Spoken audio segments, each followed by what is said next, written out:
Hackers disrupt all Aeroflot flights, bringing travel in Russia to a halt. Camia, a game from Steam, is riddled with malware. OpenAI's agents are able to handle CAPTCHAs, and T for 2 takes on a whole new meaning with a second leak of even more sensitive information. This is Cybersecurity Today. I'm your host, Jim Love. The T app, a woman-only dating safety platform that verifies users with a selfie and government ID, is now at the center of a second serious data leak. Last week, a user on 4chan revealed that T's Firebase storage bucket was left unsecured, exposing over 72,000 images. These included 13,000 selfies and IDs used for verification, plus 59,000 photos shared in posts, comments, and messages. T claims selfies were retained to comply with cyberbullying investigations, but that hasn't stopped the images from spreading across hacking forums via torrents. And now, a second exposed database has been discovered, this time leaking over 1.1 million private messages between users. Security researcher Kasra Rajerdi found that any T user could access stored data simply by using their own API key. And these messages, spanning much more recent times from 2023 to just last week, include highly sensitive conversations about such things as abortions, infidelity, and even personal trauma. Researchers say it's possible to identify users by cross-referencing message content with social media handles or phone numbers. One attacker has already created a face smash-style website inviting visitors to rate leaked selfies, turning a platform designed for safety into a tool for humiliation. Both the first and second leaks were due to unauthenticated Firebase databases using easily guessed names like T-prod. Aeroflot, Russia's flagship airline, was forced to cancel more than 100 flights on Sunday after a cyber attack disabled parts of its internal IT systems. The pro-Ukraine hacking group Silent Crow claimed responsibility along with the Belarusian group Cyber Partisans.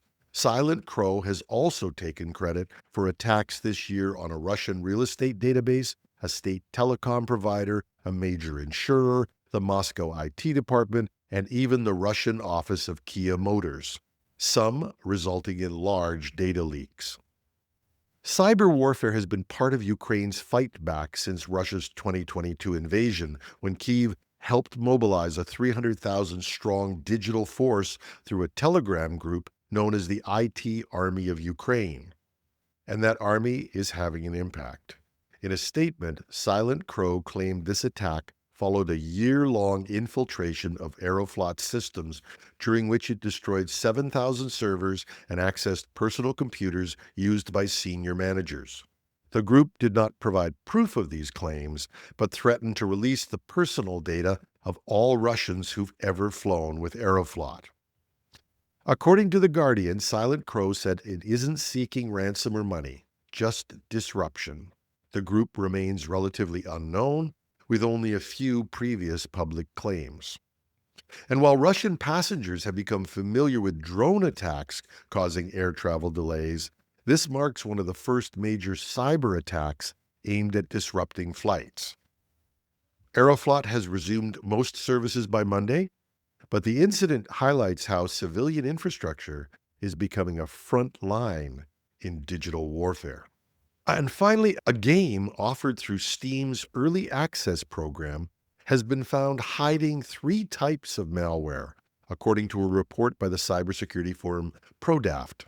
Prodaft, a European cyber threat intelligence company known for tracking advanced threat actors, said the game Camia, I hope I'm saying it right, was laced with info stealers and backdoor malware.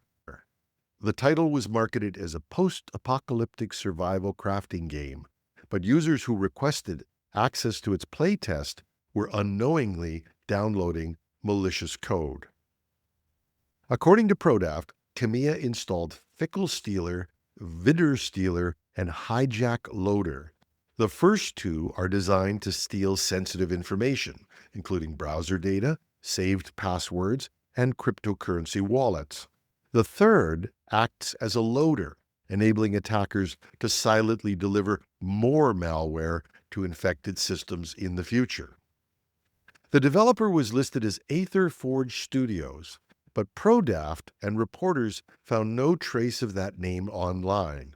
No website, no social media, no public history tied to the game.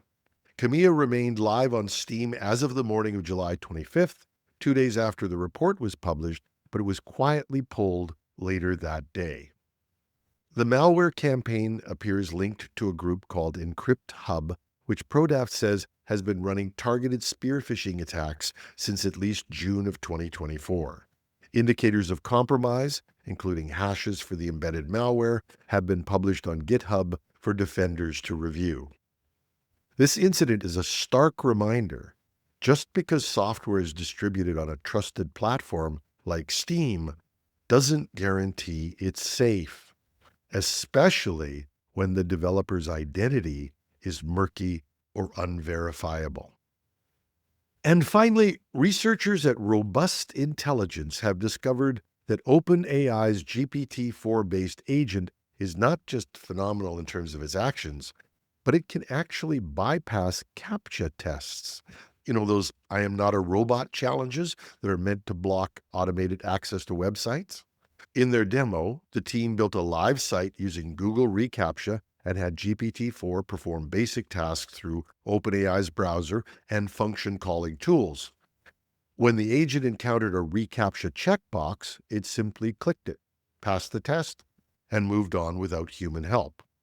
This wasn't a simulation or a back-end bypass.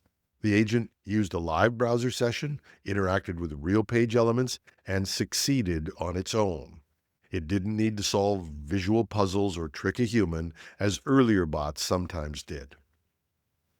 CAPTCHA, which is short for Completely Automated Public Turing Test to tell computers and humans apart, has evolved from simple challenges to complex behavior-based systems. Some implementations, like CrowdStrike's, now detect non-human interaction patterns and then serve up image puzzles even humans find frustrating. According to Ars Technica, GPT-4 treated the reCAPTCHA like any other interface and casually clicked through. That said, results may vary. We saw this and tried it on a live site using a reCAPTCHA, and we couldn't reproduce the bypass. Our agent asked for help, then it timed out and eventually left us to click the box ourselves. Still, the original demo shows that AI is getting better and better at these tasks, and that means that CAPTCHA systems will have to get harder, unfortunately, for humans too. And if you've ever sat there clicking through some of these blurry pictures of traffic lights and steps and mountains, expect more of that. But before you get too annoyed, here's a reason to smile. The irony of having an AI having to prove it's not a robot hasn't gone unnoticed. As one Reddit user joked, it's been trained on human data. Why would it identify as a bot? We should respect that choice. And that's our show. Just a reminder to keep an eye on the new agents that are appearing. While they're no doubt interesting and perhaps highly useful, I'm working with them now, and I got to tell you, I think they're going to present us with some challenges. OpenAI has warned people to ensure we don't use them unsupervised or use them in highly sensitive processes before they're actually proven. But hey, if people actually paid attention to warnings, 90% of our job would be done with just a warning. Until we reach that nirvana, I'm your host, Jim Love. Thanks for listening.